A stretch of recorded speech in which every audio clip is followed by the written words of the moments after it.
And as I said, ISIS, the Islamic State, where did it come from?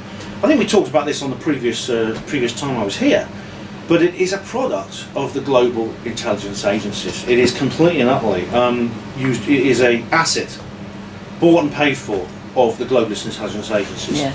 I mean, surely I'm not the only one who's suspicious about that. When you see how this army, this brutal army of killers, suddenly emerged in the wastes of northern Iraq, but they had brand new Toyota pickup trucks with heavy machine gun mounts on them, straight off the production line, and all general issue uniforms, brand new weapons, things like that.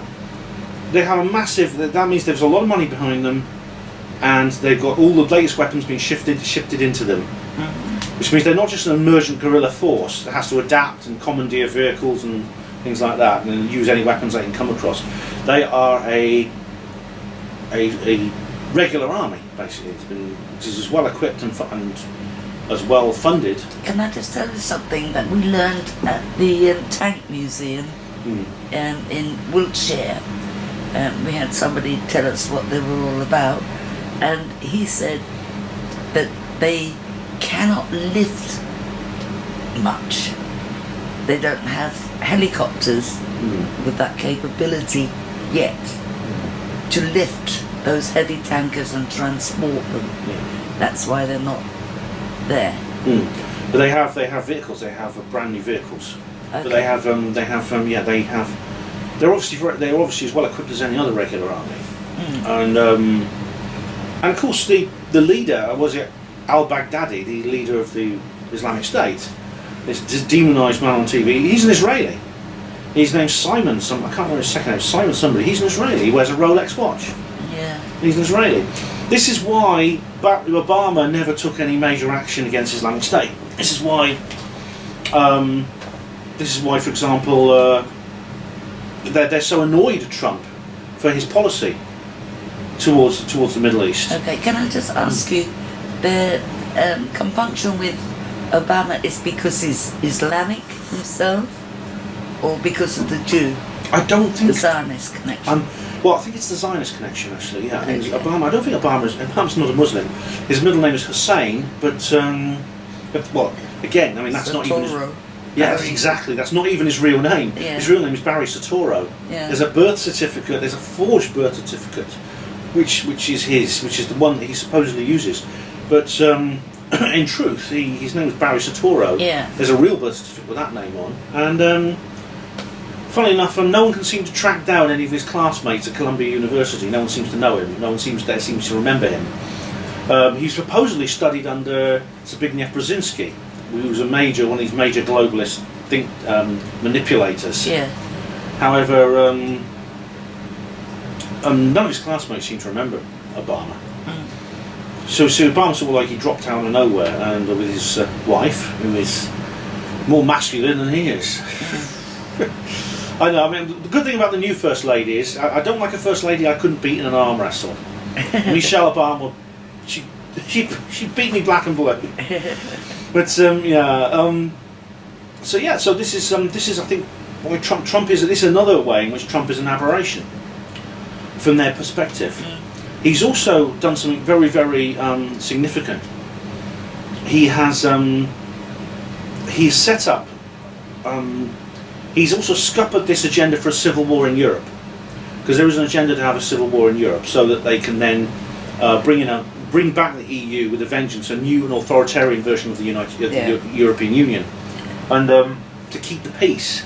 They've done this by moving in what is effectively a stay-behind army of men of fighting age. Of young men fighting age between about 20 and 40. Yeah. From various places, these are supposedly Syrian refugees. Yet, when refugees are fleeing wars, they tend to bring the wife and kids along. Yeah. These are all young men. And so they're let the family fleeing wars, aren't they? And some of them are coming in. They're saying they're supposedly 12-year-olds. Some of them are pretending to be 12, and they're like in their mid-20s and things like that. It's a bit daft. But most of them have gone to Germany, which I think where it's meant to kick off. I think the war is meant to kick off there. This is the plan. This is the agenda. If Hillary Clinton had been president, this is what would have happened. Yes. I guarantee this would have happened. We'd have had a civil war on our hands in this continent, which would result in an enormous amount of destruction and eventually authoritarian continental government for the sake of keeping the peace. That was the agenda. Problem, reaction, solution, as David Icke says. Yeah. Trump has put he's put a complete kibosh on that because he has what he's done from their perspective is unforgivable. he's set up refugee safe zones in the Middle East for the Syrian crisis. So refugees from Syria can be looked after in Syria in properly run basically camps and safe zones and places, refugee towns and cities where they can be taken care of properly, which is what should be done. Rather than what we've seen up till now, which is like millions of people being moved in an industrialised movement of people into Europe, into North America, into several other places. Which is this sort of thing's not been seen since World War II. It's not been seen since World War II. There's a number of people being moved at enormous cost and expense. Rather than looking after them within their own region, where they can speak the language, they know the culture, and and they can be close to their families. So Trump has effectively, he's dropped a spanner into the works of the New World Order big time. He really has, in many, many different ways. There's many other examples I could give you. Many other examples. For example, he's cancelled the Trans-Pacific Trade and Investment Partnership. The Trans-Pacific Partnership. I'm getting that confused with another one, which is the Transatlantic Trade and Investment Partnership. I'm sure he's going to cancel that too. I hope he does, because the United States was a member of both of them. But this was a really, really destructive policy. It was basically an international trade regulation which would have basically allowed corporate entities the right to supersede national governments, which meant that if true slavery. It's true slavery for everyone, yes. I mean, in which it was essentially another form of the New World Order, a corporate arm of the New World Order. It meant that if a large mega corporation wanted to set up some factory in Minnesota or Florida or New York and bring in thousands of its own employees, from which it would which could be brought in from abroad and only give jobs to those employees, and take all the profit out of the country back to their headquarters, and maybe knock down a couple of American factories in order to build that, the US government would have been powerless to stop them. The TTP would have prevented them from doing so. Trump has very wisely stopped that. He's very wisely put a boot in that. He's put a stop to it. Good for him. And so far he's keeping his election promises. He's done a couple of things I don't support. The Dakota Access Pipeline. He's reopened that, and I think that's but that is strange because he invested in that and then withdrew the investment. That's peculiar. You see, there are some worrying signs. I mean, I'm not 100% sure about Trump. There are some worrying signs that he might be. He may be in the process of being sucked into the establishment of which he's never been a part.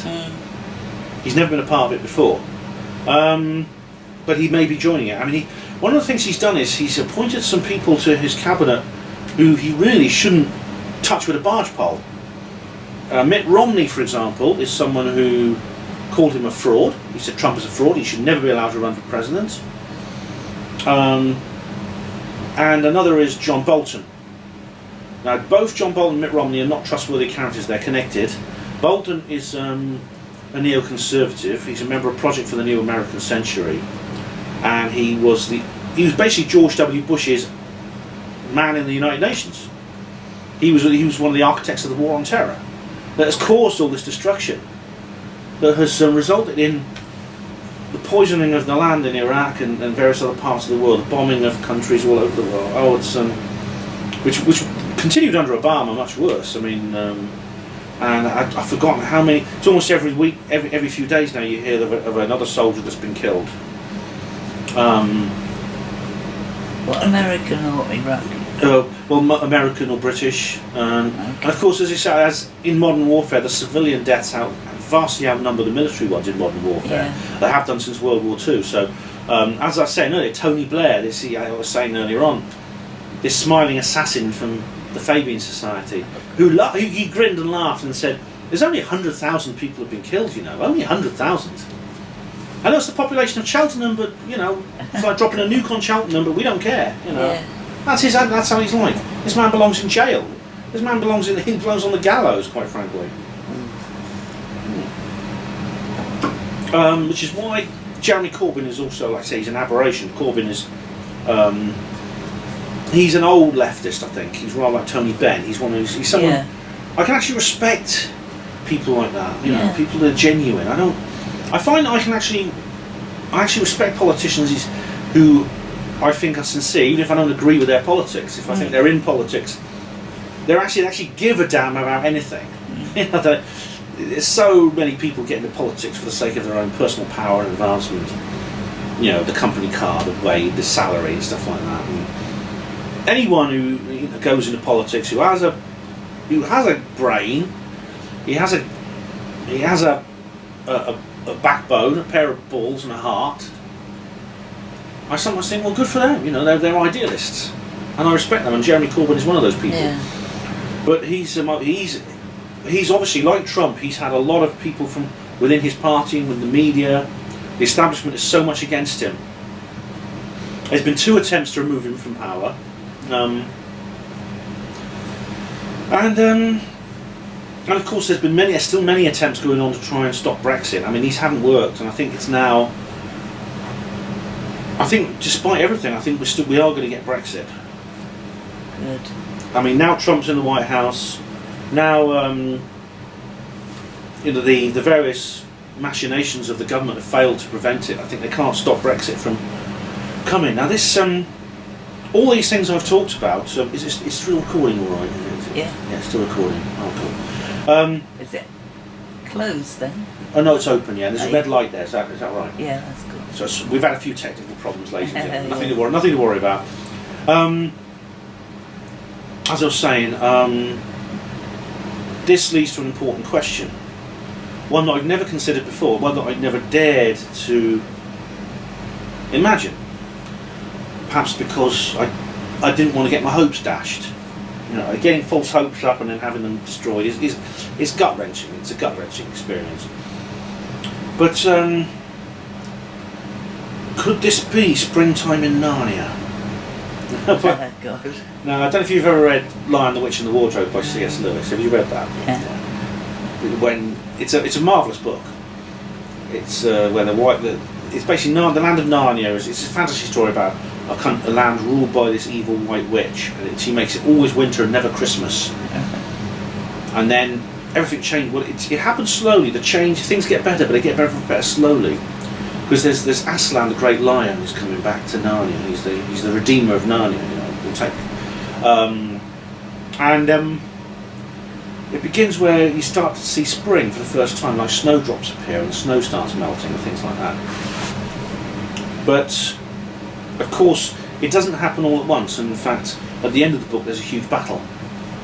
At the end of the story, there's a huge battle, and then Aslan dies and comes back to life and things like that. But the point of the matter is, why I say is this springtime in Narnia, is during 2016, for the first time ever in my lifetime, certainly, maybe even longer, there was a distinct sign that things have happened which the Hidden Hand did not intend. The Hidden Hand was totally against. We've seen at least 3 of these events in a single year. Which means, if the Hidden Hand didn't intend them and couldn't make these things happen despite all its efforts, does this mean that the Hidden Hand is actually losing its grip? Yeah. I'm not saying this is the end. It's not all going to end. I mean, the end of the New World Order is not going to be a quick, easy thing. But is this the beginning of the end? Yeah. I mean, but things that are meant to happen always happen all of a sudden. Yes, the various contradictions build up, and then suddenly they reach a critical mass, and suddenly, boom, something will happen. Yeah. Yeah. And that's what we see happening. I think we've seen it building up. And David Icke and other people have been charting this. I've been charting it. I've learnt to read the signs of the Hidden Hand, and so I make predictions which almost always come true. Yet my predictions for 2016, none of them have come true. You can see them all. They're all on my blog. I won't delete my mistakes. You can see the predictions I made. See how they failed to come true. Yeah. So there's only a handful of possibilities. One is that, well, this is what the skeptics will say. Well, there never was a hidden hand, Ben. You've been imagining it. Yeah. There's no such thing as conspiracy theories. It's all rubbish, and you've just been chasing a delusion for the last 10 years. But I don't think so. I mean, I honestly have looked at both sides of this. I've been to skeptic events. I've read skeptic books. I'm famous for it. Yes. People say, why'd you hang around with these people? I want to hear both sides of the story. Exactly. That's how you learn you're on the right track. Exactly. So, I mean, in all honesty, in all intellectual honesty, I can say, I think the hidden hand is real. Now, there's another possibility. There's a second possibility, and that is the one which often happens, right? And that is, the hidden hand is still there, but it's just become, its workings have become so crafty and so devious and so underhand that we can no longer perceive them. And that basically Trump, Corbyn, Brexit was meant to happen, alright? Despite everything else, Brexit was meant to happen. Trump is just another part of the system. Corbyn is also controlled. All these things. It's just another part of the plan. It's a deeper, more complicated, and more sort of like furtive part of the New World Order agenda. And people have come up to me. People love doing this, Kathy. I've had people. I get posts on Facebook. Ben, you fool! Can't you see it? Why do you believe it? How can you be so gullible? And etc. Well, they're all slapping each other on the backs for being so sophisticated. You know. But then, as I said, by their definition, I'd like to ask these people. But if what we have seen in 2016 is not a sign that the hidden hand is losing its grip, what would be, in your opinion, a sign that the hidden hand is losing its grip? And they can't answer because they don't know. Because they don't know, because they haven't even thought about it, which means that essentially their hypothesis is unfalsifiable, which means that for them the New World Order can never be seen to end. I mean, honestly, these people, we could be a century into the post-Illuminati era, right? And these people will still be peeping around corners going, my goodness, aren't they crafty? Yeah. So that again is nonsensical. I mean, by their definition, by all our definitions from the previous years, we said, well, what would constitute a change in the political structure of the world, which meant that the hidden hand was no longer in control? And we would all have said, an unconnected and unintended person becoming into power, someone whom the entire establishment was around, was against. You okay? Sure. Someone whom the entire establishment was opposed to. Alright? Someone, and for other things happening which the establishment never ever intended, never ever wanted to happen. We would all have said that a few years ago. If that happens, then it's a sign that the New World Order agenda is in serious trouble. But that has happened. That has actually taken place. Okay? That means that there has to be a major snafu in the engine room. Kathy, you might just stop for a moment. No, at all. That means that there has to be a major snafu in the engine room. Kathy, you might just stop for a moment. No, at all.